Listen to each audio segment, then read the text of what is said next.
When Pope Francis passed away at the age of 88, an ancient and sacred tradition was set into motion.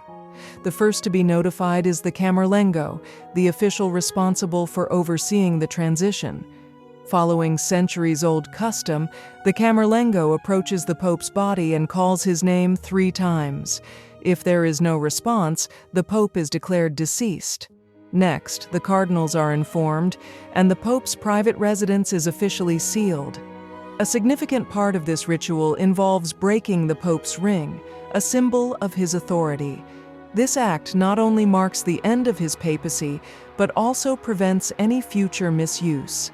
Soon after, the public is informed, and a 9-day period of mourning begins. Over 1.4 billion Catholics around the world honor their spiritual leader in grief. Before a new pope is chosen, the Church holds the Pope's funeral. In 2005, over 4 million mourners gathered for Pope John Paul II's funeral, one of the largest in history. Traditionally, popes are buried in 3 nested coffins made of cypress, sisal, and hardwood. But Pope Francis, true to his humble nature, requested a simple wooden coffin lined with zinc. His body will be laid to rest without a cover, allowing mourners one final goodbye.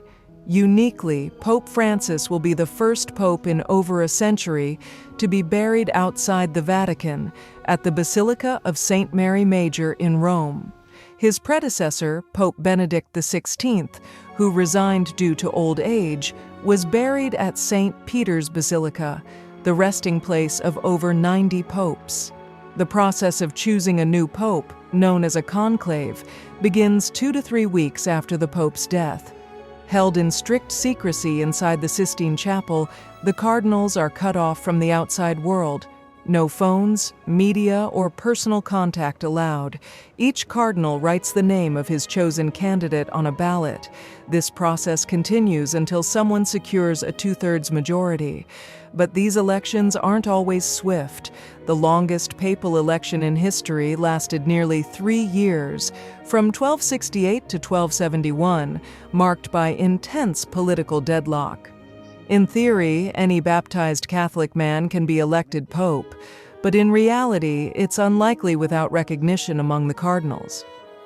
In 2013, Pope Francis made history as the first pope from Latin America and the entire Americas.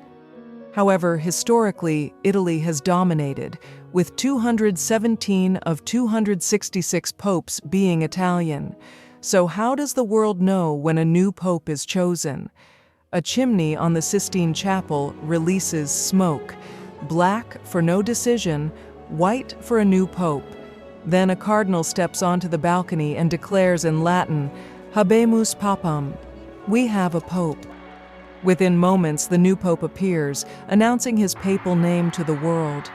Pope Francis, born Jorge Mario Bergoglio, chose his name in honor of St. Francis, Francis of Assisi. The Pope's death marks not only the end of a spiritual era, but the beginning of a solemn and secretive journey as the Church seeks its next leader, and the world waits once more for white smoke to rise.